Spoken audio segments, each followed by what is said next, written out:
Hello, welcome to Government. This is Unit 9, Part 2B. Now we're going to be looking at the Civil Rights Movement. And by that, we're talking about the 50s and 60s into the 70s. All right. Brown versus Board of Education 2. We had talked about Brown versus Board of Education, which overturned Plessy. Well, in 1955, there's a second case, another case. I don't know if this is multiple ones or not, but it's known as Brown versus Board of Education 2. All right. They had said it was unconstitutional to have separate but equal. In this case, the Supreme Court ruled that racially segregated systems had to be dismantled as quickly as possible. Right? And so now they're ordering them to take them apart. Thing is, you just heard me say 50s, 60s, and 70s. It's going to take a long time to end segregation. It will still be around for several decades after these rulings. Right? 1956, a big case breaks. The Supreme Court ruled that the segregated bus system in Montgomery, Alabama, was unconstitutional. That, of course, is with the Montgomery bus boycott, where Rosa Parks is arrested for not giving up her seat to somebody that was white, as the local law dictated. And so she was arrested and goes to the system, and the ruling is in 1956. Now, we mentioned it, and I want to point this out. This was a legal system. Rosa Parks wasn't arrested by accident. That was part of the plan. When she went on the bus, she knew she was going to be arrested. The thing was, they trained her on how to get arrested appropriately. Had she resisted or done anything else, they could have charged her with another crime. They wanted to make sure she was charged with not giving up her seat. So she was very cooperative as far as being arrested, because you can only challenge a law as unconstitutional if it's being enforced. And so that's what was happening in this situation. She was trained on how to get arrested, did everything correct so that they could challenge that law in court. All right. Civil Rights Act of 1964, passed by Congress, signed by President Johnson, outlawed discrimination in voter registration. Right? The idea, the South had been using all those poll taxes and everything, and so they wanted to fix that. It barred discrimination in public accommodations and engaged in interstate commerce. Well, if you're like a hotel or a restaurant, people are going to be stopping from other states, so you now became under the guidance of the Civil Rights Act. You could no longer segregate or discriminate based on race. Right? It also authorized the Department of Justice to initiate lawsuits to desegregate public facilities and schools. So rather than having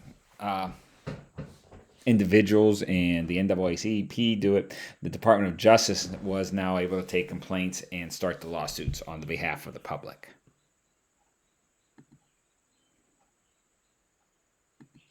Right. It provided for the withholding of federal funds from discriminatory state and local programs. So, in other words, we talked about grants and things like that. If a state or local government was discriminating, or even a company, then the federal government would withhold any grants from them. So maybe your neighbor's getting it, maybe the state next to you is getting it, but you're not because they've decided you're discriminatory. Right? It prohibited discrimination in employment on the grounds of race, creed, color, religion, national origin, or sex. And then it created the Equal Employment Opportunity Commission, the EEOC.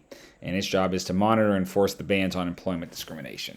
If you felt like you were being discriminated against in a job for one of those up there, race, creed, color, etc., then you would go to them and file a complaint. Right? And there is their banner.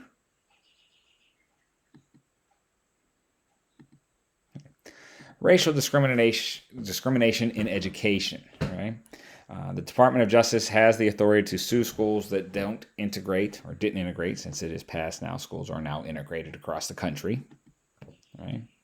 Like I said, it goes on for a couple decades. Swan versus Charlotte Mecklenburg, 1971. And that case ruled that all state-imposed segregation must be eliminated at once. So here it is 16 years later, and the Supreme Court is basically still ruling to eliminate segregation. Okay. It allowed the lower courts to use busing, racial quotas, and pairing of schools to end segregation. Busing became very, very controversial because some segregation. We have the de jure and de facto. And looking at those, sometimes segregation happens simply because of where people live. This neighborhood A is all white, neighborhood B is all black. Well, they're going to go to neighborhood schools in large school districts. All right, and so they're not segregated by law, but they're segregated by the way where people live. So busing, they would bus some of the ones from school A to school B, and some from school B to school A, so that they would be integrating the schools. All right, and that became very controversial because now you live next door to your school you've been going to for 5 years. It's 3 minutes away, and now they're going to drive you an hour across town to go to a different school. So it was very, very volatile. A lot of problems arose out of the busing. Right. In 2007, though, the Supreme Court abolished the use of voluntary school desegregation plans based on race.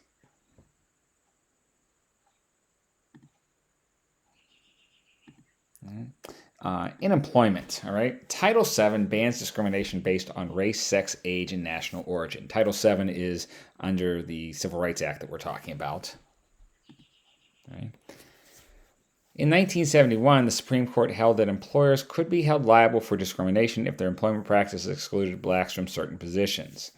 So what companies had done, they were no longer discriminating in the hiring of workers, but they were discriminating in promotions in management. So maybe they have a very nicely mixed group of workers, but the entire management was male and white. Okay, and even though somebody that was black was more qualified, they'd still promote the person who was white instead. So they were discriminating in that way.